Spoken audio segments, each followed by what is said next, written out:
الرسمي لموسم اصطياف 2024 لولاية الطائف.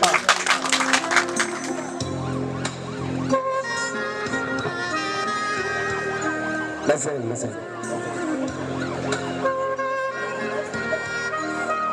هذه المناورة لأفراد الحماية المدنية على مستوى جميع الشواطئ المحروسة في كل زمان،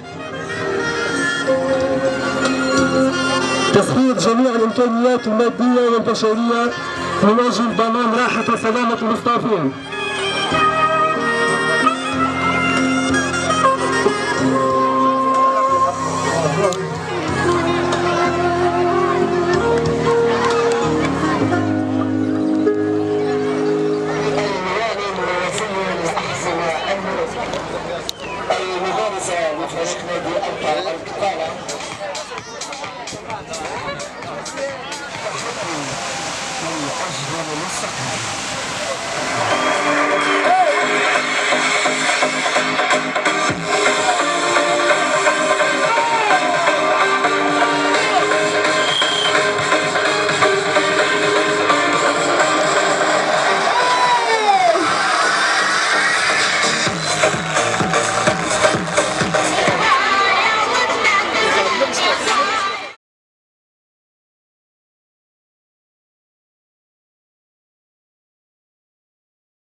لإعطاء ولاية الطائف المكانة عروس الشرق الجزائري. الطائف موضوع شأنها توفير الأجواء المريحة للسياح حتى منه موسما مميزا بالنظر إلى النقل النوعي.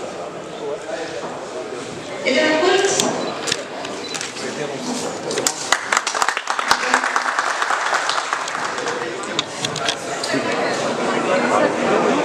ثلاث لغات عربية فرنسية إنجليزية. إنجازات ذات نوعية وتقديم في قرية تروبيكانا، أول قرية دخلت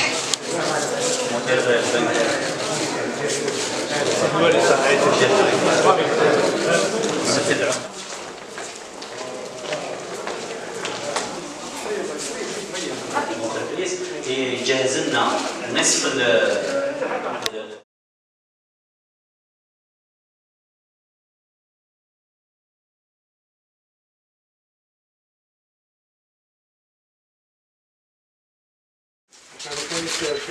C'est local, bien sûr, avec du moins.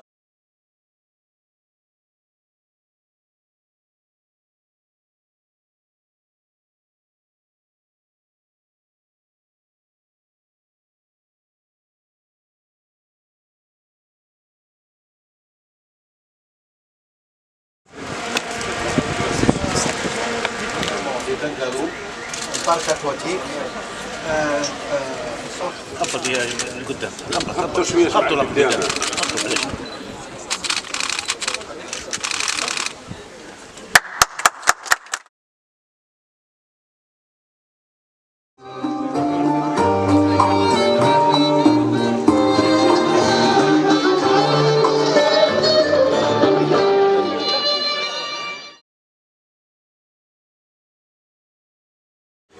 بدينا الصباح على مستوى بلدية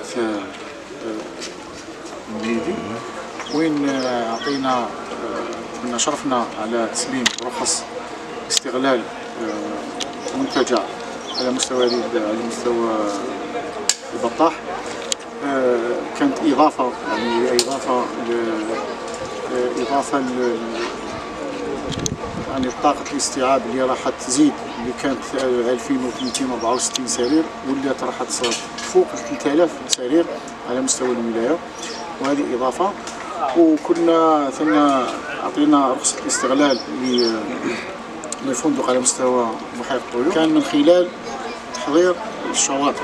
الشواطئ كانت 17 شاطئ أصبحت 19 شاطئ اللي فتحنا شاطئين، بالإضافة إلى تهيئة هذه الشواطئ، يعني فتح مسالك بالإضافة إلى تهيئة مراكز الامن، مراكز الحمايه المدنيه، نقاط الماء، المراحيض، يعني كل هذه كان عامل دؤوب. يعني نشكر كل يعني اللي كانوا يساهموا في هذا العمل منذ يعني قرابه من شهور عمل.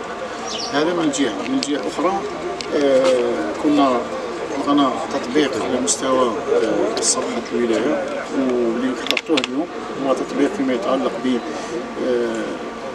مسارات السياحه على مستوى ولايه الطرف، بالاضافه الى يعني المؤسسات الفندقيه، الخدمات، المعالم الاثريه، المعالم السياحيه، كل ما يخص ولايه الطرف تجدونه في هذه التطبيق.